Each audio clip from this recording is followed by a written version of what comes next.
बच्चों, आज हम पढ़ेंगे भारत के प्रथम स्वतंत्रता संग्राम के विषय में। इस क्रांति की शुरुआत 29 मार्च 1857 ईस्वी को बैरकपुर, पश्चिम बंगाल से तब हुई जब सैनिकों ने चर्बी वाले कारतूसों का प्रयोग करने से मना कर दिया तथा एक सैनिक मंगल पांडे ने अंग्रेज सर्जेंट की हत्या कर दी। 1857 की क्रांति तब प्रारंभ हुई जब भारतीय सैनिकों ने ये चर्बी लगा कारतूस का प्रयोग करने से मना कर दिया। अच्छा, अंग्रेजों ने ये चर्बी लगा कारतूस जो था, उसमें जो कवर था वो चर्बी उससे बना था। उन्होंने इसको इसलिए ऐसा किया था क्योंकि कारतूसों पे जंग लग जाया करती थी। जंग ना लगे इसलिए उन्होंने उस पर कोई चिकना पदार्थ लगाया जिससे कि कारतूसों में जंग ना लगे, और इसलिए उन्होंने चर्बी का प्रयोग किया। लेकिन जब भारतीयों ने इसका विरोध किया कि नहीं, इसमें इसमें चर्बी का उपयोग हुआ है और हम इसका प्रयोग नहीं करेंगे, तो ब्रिटिश गवर्नमेंट ने कहा कि नहीं, ये आपको किसी ने गलत इन्फॉर्मेशन दी, ऐसा नहीं है। लेकिन भारतीयों ने ये कहा कि नहीं, हमने इसके बारे में पूर्ण जानकारी हमें है कि नहीं, ये जो कारतूस का जो कवर है ये इस चर्बी से मिलकर बना है। इसमें गाय और सुअर की चर्बी का प्रयोग किया गया है। इससे क्या हुआ कि जो भारतीयों की जो भावनाएं थी वो बहुत आहत हुई। बात इतनी ज़्यादा बढ़ती चली गई कि जो अंग्रेज थे वो अपनी बात मान नहीं रहे थे, और वो कह रहे थे नहीं, तुम्हें सैनिकों कहते तुम्हें इसी का प्रयोग करना है और तुम इसका प्रयोग करोगे, और उन्होंने काम नहीं करेंगे। बात इतनी ज़्यादा बढ़ गई कि मंगल पांडे ने, जो अंग्रेज सर्जेंट थे, उनकी हत्या कर दी। अब जब उन्होंने अंग्रेज सर्जेंट की हत्या कर दी मंगल पांडे ने, तो जो ब्रिटिश गवर्नमेंट थी, तो उन्होंने ये सोचा कि ये तो भारतीयों का जो मनोबल है वो बहुत ज़्यादा बढ़ता चला जा रहा है। अगर निरंतर इनका मनोबल इस तरीके से बढ़ेगा तब हम इस पर काबू नहीं कर सकते हैं, तो हमें इस चीज़ को अभी यहीं पे रोकना पड़ेगा। उन्होंने क्या किया कि जो मंगल पांडे जी थे उनको फांसी की सज़ा सुना दी, और उन्हें मंगल पांडे को फांसी हो गई। कई कारण और भी थे, जैसे कि सामाजिक और धार्मिक कारण भी थे, आर्थिक कारण भी थे, सैन्य शिकायतें भी थी। अगर उस समय ये भी होता था कि अगर कोई भारतीय सैनिक ब्रिटिश गवर्नमेंट से ये कहेगा कि कुछ अपनी प्रॉब्लम लेके जाएगा, तो वो कभी उनकी प्रॉब्लम सुनते भी नहीं थे, ना ही उनको कोई सॉल्व करते थे। लेकिन जब एक अंग्रेज सैनिक जाएगा उनके पास अपनी समस्या को लेकर, तो वो अंग्रेज सैनिकों की समस्याओं को सुनते भी थे और उनका सल्यूशन भी निकालते थे। जब पदोन्नति में भी भेदभाव करते थे वो, यदि अंग्रेज सैनिक है तो उसको पोस्ट दे देंगे, उसकी पोस्ट बढ़ा देंगे। लेकिन भारतीय सैनिक कितना भी अच्छा कार्य करे, कितना भी डिसिप्लिन में रहेगा, कितना भी बढ़िया काम करेगा, लेकिन उसको उसकी पदोन्नति कभी नहीं बढ़ाते थे, उसको कभी भी पोस्ट उसकी ऊंची नहीं करते थे। वो हमेशा अंग्रेज़ों को ज़्यादा महत्व देते थे। अच्छा, वेतन में भी असमानता थी। अगर पोस्ट भी एक है तो अंग्रेज सैनिक का सैलरी ज़्यादा होगी और भारतीय सैनिकों की सैलरी कम होगी। मतलब जो भारतीय सेना थी उसमें जो ब्रिटिश गवर्नमेंट की जो सेना थी उसमें जो भारतीय सैनिक थे उनको निम्न समझा जाता था, और जो अंग्रेज सैनिक थे उनको ऊंचा दर्जा प्राप्त था। यानी कि वहाँ पर बहुत ज़्यादा भेदभाव था, सबका एक जैसे इक्वल, मतलब उनसे व्यवहार नहीं होता था।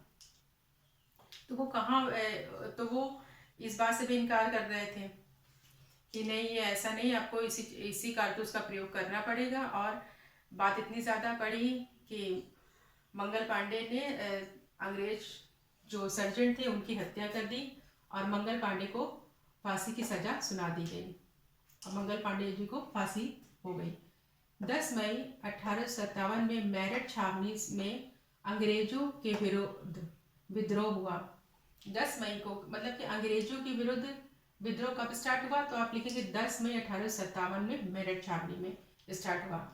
अब जो लोग थे उन्होंने कहा कि अंग्रेजों के विरुद्ध अब विद्रोह स्टार्ट हो गया था, कि इन्होंने हमारे सैनिक को मारा है और इस तरीके से, तो उन्होंने कहा कि नहीं, विरोध करेंगे और उनका विरोध शुरू हो गया। भारतीय सैनिकों ने दिल्ली की ओर कूच कर दी। जो भारतीय सैनिक थे, अभी तक तो वो बैरकपुर छावनी में थे, उन्होंने क्या किया, दिल्ली की ओर वो बढ़े आगे। और दिल्ली में इन सैनिकों यानी कि भारतीय जो सैनिक थे, उन्होंने बहादुर शाह जाफर को भारत का सम्राट घोषित कर दिया। अब जो ये सैनिक थे, अब ये दिल्ली की ओर बढ़े। दिल्ली में जाके इन्होंने बहादुर शाह जाफर को भारत का सम्राट घोषित कर दिया। इन्होंने कहा कि हम अंग्रेज को कोई सम्राट वगैरह, कोई राजा नहीं मानते हैं, हम इन्हें कुछ नहीं मानते हैं। हमारा जो राजा है या जो हमारा सम्राट है वो कौन होगा, बहादुर शाह जाफर, जो कि हमारा भारतीय व्यक्ति है, वो होगा। भारत का सम्राट घोषित कर दिया तथा बख्त खां को सैन्य नेतृत्व सौंप दिया, और बख्त खां को उन्होंने सेना का नेतृत्व सौंपा। लेकिन विद्रोहियों की बिखरी व कमजोर शक्ति को अंग्रेजों ने अपनी संगठित व आधुनिक हथियारों से युक्त शक्ति से दबा दिया। ये जो भारतीय सैनिक थे, ये जो भारतीय लोग थे, इन्होंने क्या, अंग्रेजों के विरुद्ध विद्रोह स्टार्ट कर दिया, जगह जगह आंदोलन किया और इनसे लड़े। भारतीय सैनिक अंग्रेज सैनिकों से लड़े। तकरीबन कहा जाता है कि भारतीय सैनिकों ने 6000 अंग्रेज सैनिकों को मार गिराया था उस समय, ऐसा माना जाता है। और लेकिन क्या हुआ कि जो भारतीय सैनिक थे उनके पास इतने ज़्यादा अच्छे हथियार नहीं थे आधुनिक, जो कि ब्रिटिश गवर्नमेंट के पास तो बहुत अच्छे हथियार थे आधुनिक। तो ये भी एक कमज़ोर कड़ी थी हमारे लिए कि हमारे पास वो हथियार नहीं थे जो कि अंग्रेज़ों के पास थे। दूसरी बात ये कि जो अंग्रेज गवर्नमेंट थी, जो ब्रिटिश गवर्नमेंट थी, वो क्या करती थी कि जो भारतीय लोग हैं, ये जो भारतीय आंदोलनकारी हैं, क्रांतिकारी हैं, उनको संगठित नहीं होने देते थे कि वो इकट्ठे होकर भी कोई प्लान बना सकें या कुछ संगोष्ठी करें या बैठक करें, तो उनको एकत्र नहीं होने देते थे। उस समय कोई संचार का माध्यम भी बहुत कम था, तो एक कारण ये भी रहा कि वो संगठित नहीं हो पाए और उनके पास उतने ज़्यादा अच्छे हथियार नहीं थे कि वो उतने बल से अंग्रेज़ों का मुकाबला कर पाते। लेकिन ये जो इसमें असफल रहे, ये संग्राम तथा यह स्वतंत्रता संग्राम असफल रहा, क्योंकि हमें पूर्ण आज़ादी उस समय नहीं मिल पाई। किंतु इसके बाद भारतीयों में ब्रिटिश शासन के विरुद्ध राष्ट्रीय भावना का विकास धीरे धीरे बढ़ने लगा। अब भारत के जो निवासी थे उनमें ये आत्मशक्ति और ये इनको अपने ऊपर भरोसा हो गया कि हम ब्रिटिश गवर्नमेंट से लड़ सकते हैं और हमें लड़ना चाहिए। और धीरे धीरे ये डेवलप सभी में हो, ये बात सब में विकसित हो गई कि नहीं, हम उनको समझ में आ गया। कहने का मतलब ये है कि हम अंग्रेज़ों से लड़ सकते हैं, और उन्होंने अंग्रेज़ों के खिलाफ युद्ध या जंग जारी रखी। और ये जंग तब तक जारी रहेगी जब तक हमें भारत को आज़ादी नहीं मिल गई। तो पहला स्टार्ट यहीं से हुआ कि स्वतंत्रता, भारत का प्रथम स्वतंत्रता संग्राम कब है, तो 1857 की क्रांति से स्टार्ट हुआ। प्रारंभ में जमींदार सभा, बंगाल ब्रिटिश इंडिया सोसाइटी जैसे उच्च वर्गों के संगठन बने। यह संगठन केवल उच्च वर्ग के हितों के संरक्षण के ही कार्य करते थे। इसके बाद कई संगठन और भी बने, जिनमें इंडियन लीग तथा नेशनल कॉन्फ्रेंस प्रमुख थे। भारत में बहुत सारे संगठन बने। अब क्रांति और ये जो आंदोलन वो काफ़ी तेजी से आगे बढ़ने लगा, तो बहुत सारे संगठन भी बने जो कि भारत के लिए, भारत के हित में बने। इन संगठन ने भी बहुत बेहतर काम किया, लेकिन उतना बेहतर काम नहीं किया जब तक कि राष्ट्रीय कांग्रेस की स्थापना, जब राष्ट्रीय कांग्रेस की स्थापना हुई तो ये संगठन ने जोर पकड़ा और बहुत अच्छे से इस कमान को संभाली।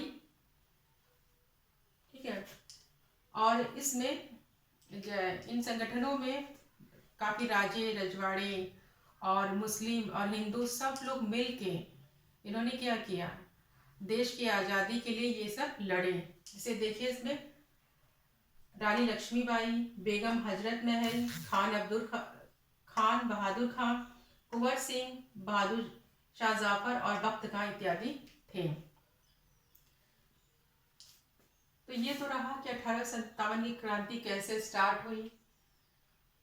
और ये है कि 1857 की क्रांति के प्रमुख नेता तो बहादुर शाह जाफर, जिन्हें भारत का सम्राट घोषित किया गया, बख्त खां, जिन्हें क्रांति के समय यानी कि 1857 की क्रांति के समय बख्त खां को सैन्य नेतृत्व सौंप दिया गया, वो भी दिल्ली में। नाना साहब ने आंदोलन को बिठूर यानी कानपुर से संभाला।